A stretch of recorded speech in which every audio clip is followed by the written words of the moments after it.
Hello again. It's good to have you back with us. Yesterday's story left Jesus in the Garden of Gethsemane, where he had a difficult night.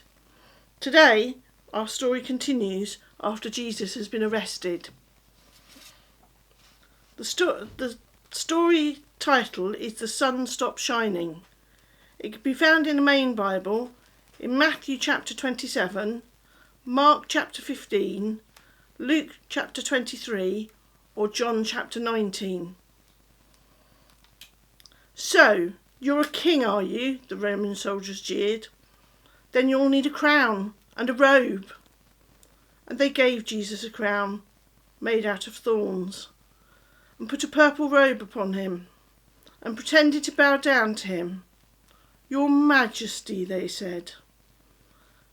And then they whipped him and spat on him. They didn't understand that this was the Prince of Life, King of heaven and earth, who had come to save them. The soldiers made a sign, "King of the Jews," and nailed it to a wooden cross. They walked up a hill outside the city, Jesus carrying the cross on his back. Jesus had never done anything wrong, but they were going to kill him just like they killed a criminal. They nailed Jesus to the cross. "Father, forgive them," Jesus gasped. "They don't understand what they're doing." "You say you've come to rescue us," people shouted, "but you can't even rescue yourself." But they were wrong. Jesus could have rescued himself. A legion of angels would have flown to his side if he'd called.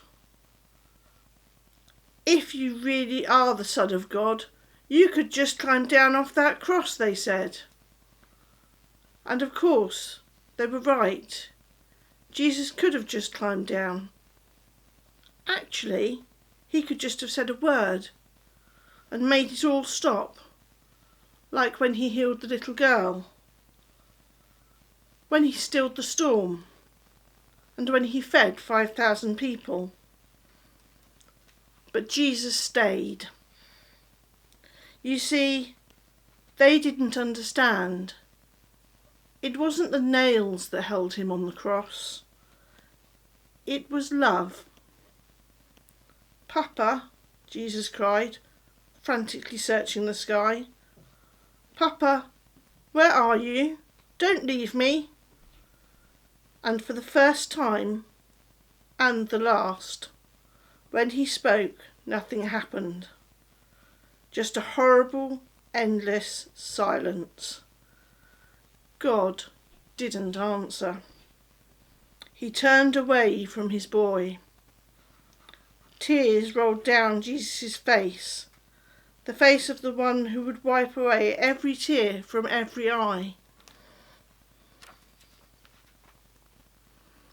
Even though it was midday, a dreadful darkness covered the face of the world.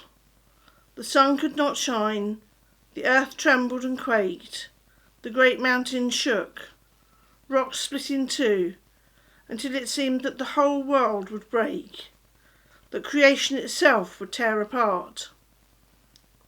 The full force of the storm of God's fierce anger at sin was coming down on his own Son instead of his people.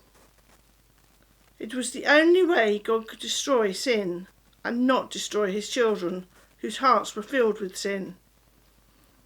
Then Jesus shouted out in a loud voice, "It is finished." And it was.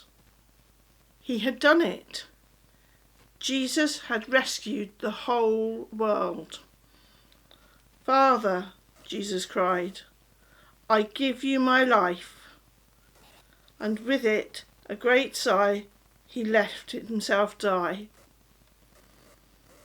Strange clouds and shadows filled the sky, purple, orange, black, like a bruise.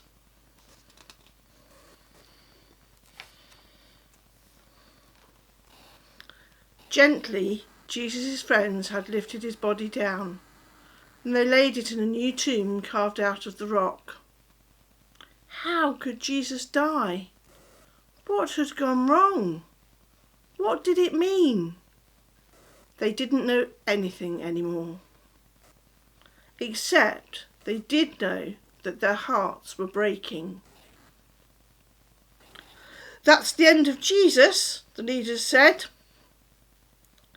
But just to be sure, they sent strong soldiers to guard the tomb. They hauled a large stone to the entrance of the tomb, so that no one could get in or out. Today's story is sad, and we may be feeling sad at the thought of what has just happened to Jesus.